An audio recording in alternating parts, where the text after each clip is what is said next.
அனைவருக்கும் வணக்கம். அர்த்தமுள்ள ஆன்மீக வகுப்பிற்கு அனைவரையும் வரவேற்கிறேன். அகர முதல எழுத்தெல்லாம் ஆதிபகவன் முதற்றே உலகு. இது குறள்.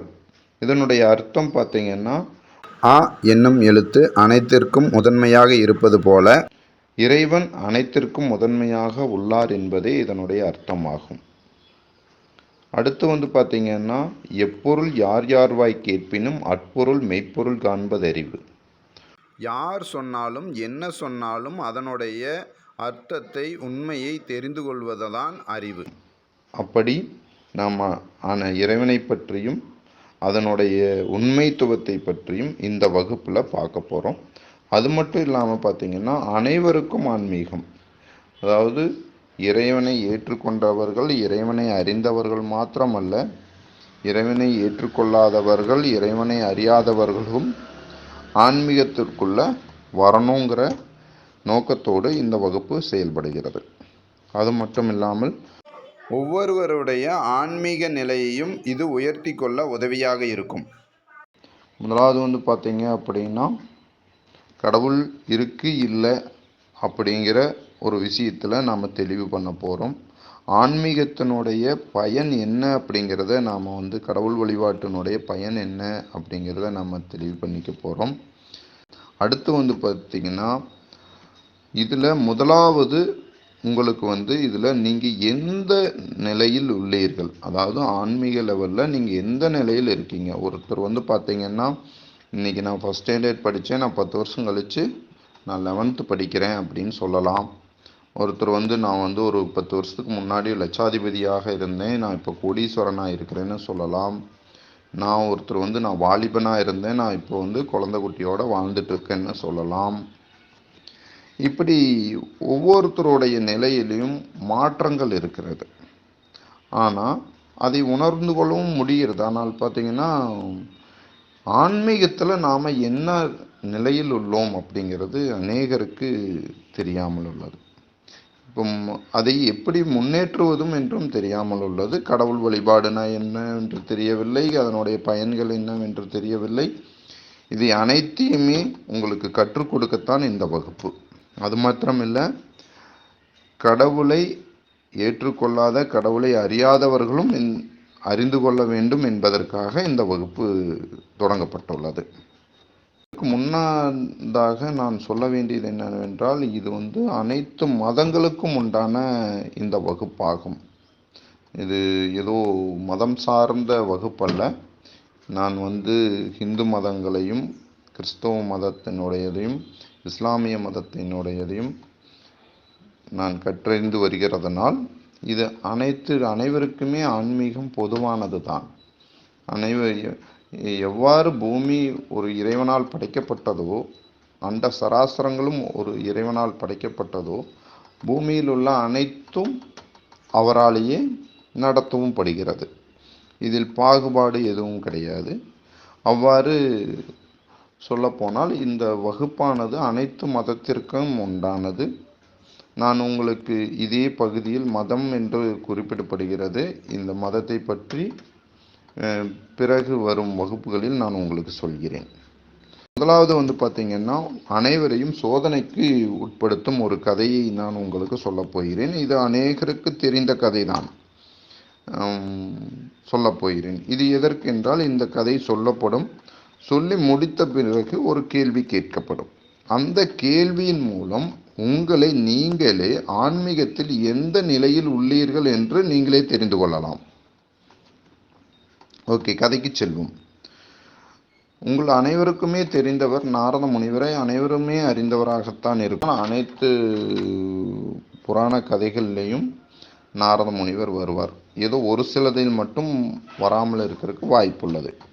நாரத முனிவர் சதா காலமும் சதா நேரமும் ஓம் நமோ நாராயணா என்ற இறைவனுடைய நாமத்தை உச்சரித்து வருவார்.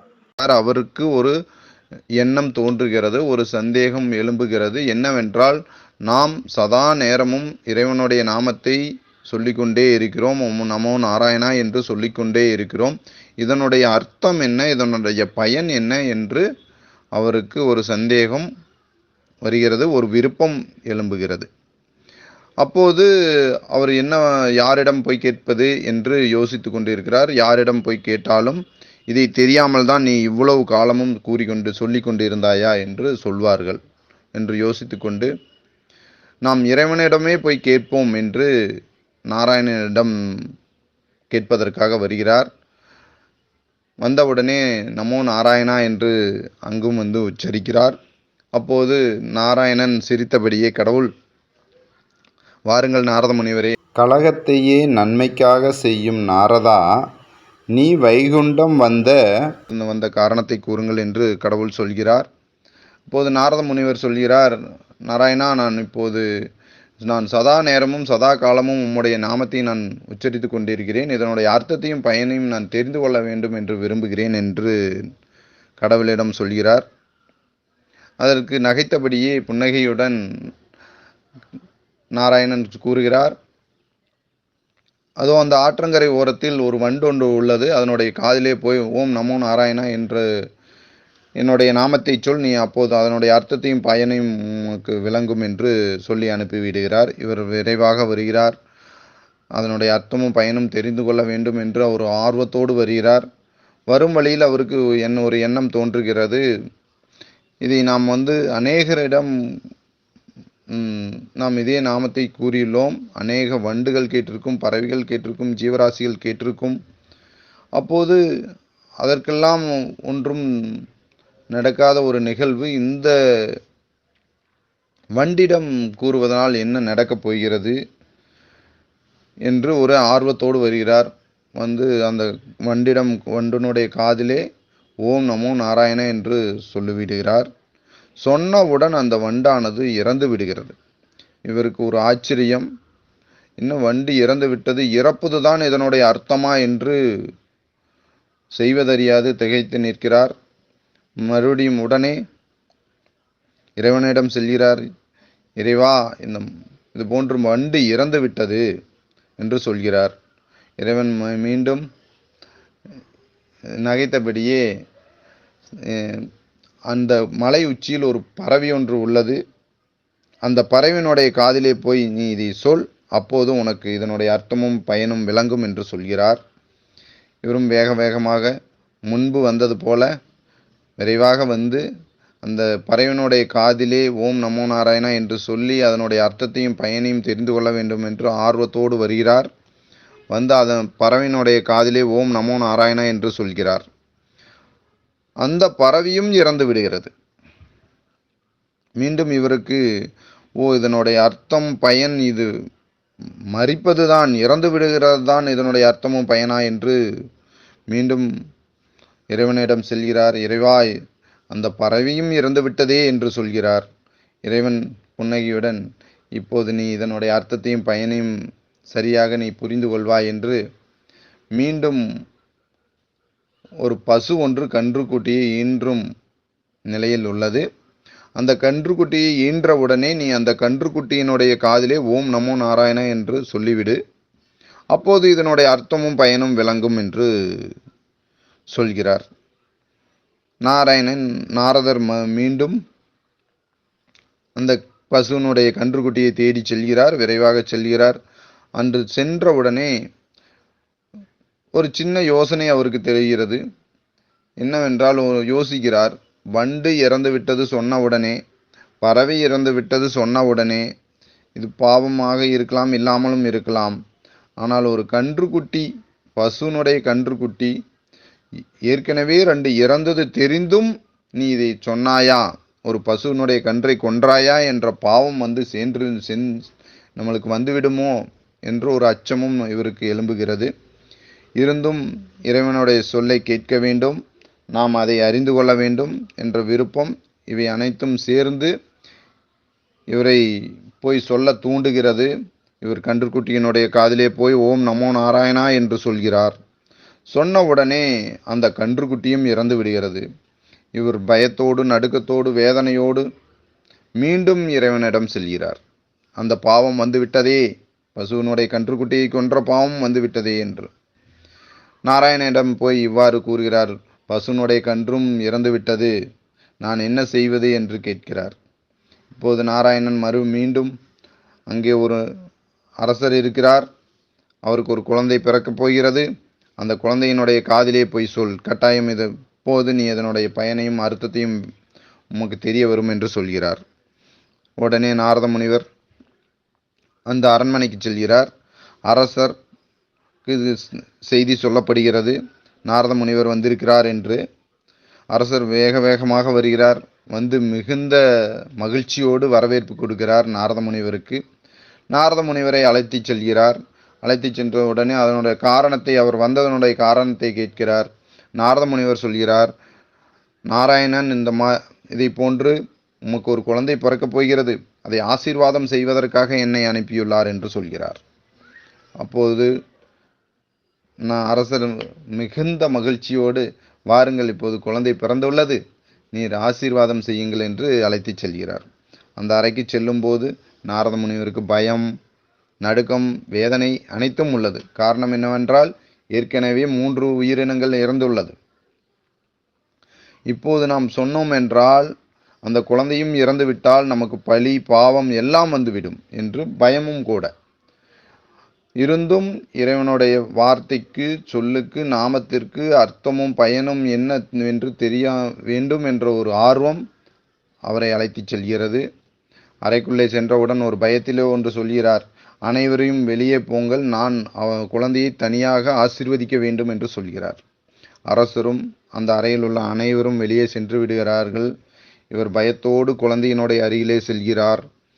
செல்லும்போது ஒரு ஆச்சரியம் என்னவென்றால், குழந்தை பேசுகிறது. வாருங்கள் நாரத முனிவரே, வந்து என்னுடைய காதிலே ஓம் நமோ நாராயணா என்று சொல்லுங்கள் என்கிறது. இவருக்கு மிக மிக ஆச்சரியத்தில் செய்வதறியாது திகைத்து நிற்கிறார். அப்போது இருந்தும் அவர் குழந்தையினுடைய அருகிலே சற்று பயத்தோடும் நடுக்கத்தோடும் செல்கிறார்.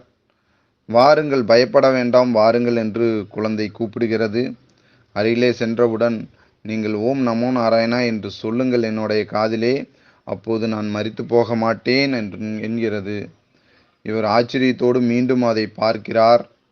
குழந்தை சொல்கிறது, ஆச்சரியப்பட வேண்டாம், பயப்பட வேண்டாம், நீங்கள், நான் வண்டாக இருந்தேன், அப்போது என்னுடைய காதிலே வந்து ஓம் நமோ நாராயணா என்று சொன்னீர்கள். அப்போது நான் மோட்சம் பெற்று பறவையானேன். அப்போது நீங்கள் வந்து என்னுடைய காதிலே ஓம் நமோ நாராயணா என்று சொன்னீர்கள். அதிலிருந்து நான் மோட்சம் பெற்று பசுவுக்கு கன்றுக்குட்டியானேன். அந்த நிலையில் என்னுடைய காதிலே வந்து ஓம் நமோ நாராயணா என்று சொன்னீர்கள். அதிலிருந்து மோட்சம் பெற்று இப்போது அரசனுக்கு இளவரசனாக பிறந்துள்ளேன். இப்போது நீர் என்னுடைய காதிலே சொல்லுங்கள், நான் மரிக்க மாட்டேன் என்று குழந்தை சொல்கிறது.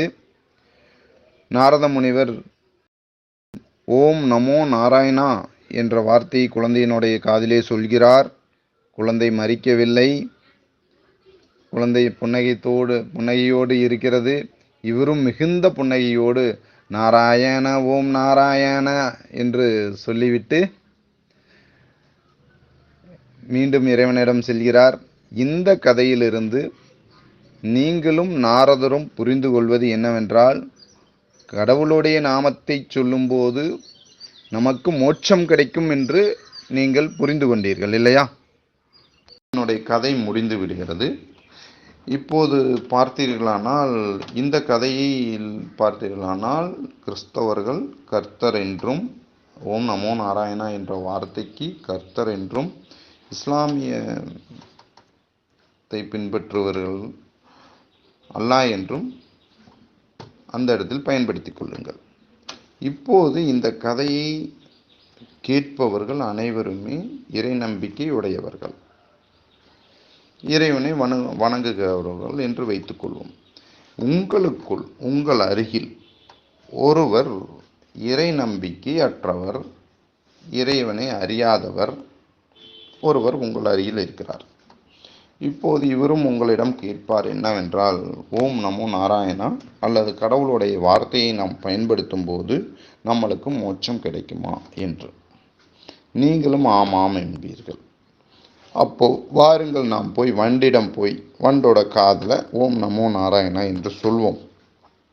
அது மரிக்கிறதா இல்லையா, இறந்து விடுமா என்று சோதித்து பார்ப்போம் வாருங்கள் என்று அவர் அழைப்பார் உங்களை. நீங்கள் என்ன செய்வீர்கள்? திட்டவட்டமாக கூறிவிடுவீர்கள், வண்டானது இறக்காது என்று. யாரும் போய் சோதனைக்கு உட்படுத்த மாட்டீர்கள். ஆனால் அவர் கூறுவார், அப்போ அந்த வண்டு இறந்ததே அதற்கு மட்டும்தான் மோட்சம் கிடைக்குமா? ஓம் நமோ நாராயணா என்றால் அந்த வண்டு மட்டும்தான் இறக்குமா? அதற்கு மட்டும்தான் மோட்சம் கிடைக்குமா? இப்போது நீங்கள் கூறுகிற இறைவனுடைய வார்த்தையை கூறுவதனுடைய அர்த்தமும் பயனும் என்ன என்று அந்த கடவுளை அறியாதவர் உங்களை கேள்வி கேட்பார். நீங்கள் கடவுளை நம்புகிறீர்கள், நீங்கள் கடவுளை வணங்குகிறீர்கள். அப்படி இருக்க உங்களுக்கு நேரிடுகிற நன்மை தீமை அனைத்தும் எங்களுக்கும் நேரிடுகிறது. உங்களுக்கு நேரிடுகிற அனைத்தையுமே நாங்களும் அனுபவிக்கிறோம். உங்கள் வீட்டில் திருமணமானால் எங்கள் வீட்டிலும் திருமணமாகிறது. உங்கள் வீட்டில் குழந்தை பிறந்தால் எங்கள் வீட்டிலும் குழந்தை பிறக்கிறது. உங்களுடைய வளர்ச்சி அனைத்துமே எங்களுக்கும் ஏற்படுகிறது. அப்படி இருக்க எங்களை காட்டிலும் நீங்கள் எதிலே அதிகமாக உள்ளீர்கள்? நீங்கள் கடவுளை வணங்குவதனுடைய நம்புவதனுடைய பயன் என்னவென்று கடவுளை அறியாதவர் உங்களை கேட்டால் நீங்கள் அவருக்கு சொல்லும் பதில் என்ன? இதற்குண்டான பதிலை நீங்கள் சொல்லும்போதுதான் இப்போது ஒரு குழந்தை 1ஆம் வகுப்பு படிக்கிறது, இல்லை ப்ரீகேஜி, அதாவது பள்ளிக்கு செல்லும் நிலையில், எந்த ஒரு அறிவும் அற்ற நிலையில், அதாவது கல்வி அறிவு அற்ற நிலையில் உள்ள குழந்தையை ப்ரீகேஜி என்று இப்போது நாம் சொல்வோம். ப்ரீகேஜி செல்லும் வயது என்று சொல்வோம். கற்றறிந்தவர்கள் கல்லாதவருக்கு போதிக்க முடியும் அல்லவா? அதே போல கடவுள் நம்பிக்கையுடைய உங்களால் கடவுள் நம்பிக்கை இல்லாதவர்களுக்கு போதிக்க முடியும் என்றால், நீங்கள் கடவுள் நம்பிக்கையற்றவர்களுக்கு இந்த கதையிலிருந்து நீங்கள் சொல்லும் பதில் என்ன? அவர் கேட்கும், அதாவது கடவுள் நம்பிக்கை உடையவருக்கும் கடவுள் நம்பிக்கை அற்றவருக்கும் நடக்கும் நிகழ்வு என்ன என்று கேட்கும் இந்த 2 கேள்விகளுக்கும் நீங்கள் பதில் என்ன சொல்லுவீர்கள் என்பதை எனக்கு கமெண்டில் சொல்லுங்கள். அப்போது உங்களுடைய நிலை என்ன, ஆன்மீகத்தில் உங்களுடைய நிலை என்ன என்பதை நீங்கள் உணர்ந்து கொள்வீர்கள். இதற்கான பதில் அடுத்த வகுப்பில் உங்களுக்கு சொல்லப்படும். மேலும் மேலும் உங்களை ஆன்மீகத்தில் அழைத்து செல்ல அனைவரையும் வரவேற்கிறேன். நன்றி, வணக்கம். இதற்கான வீடியோவை தொடர்ந்து பார்க்க மறக்காமல் நம்ம சேனலை சப்ஸ்கிரைப் பண்ணுங்கள், லைக் பண்ணுங்கள், ஷேர் பண்ணுங்கள், உங்கள் பதிலை கமெண்ட் பண்ணுங்கள். தேங்க்யூ.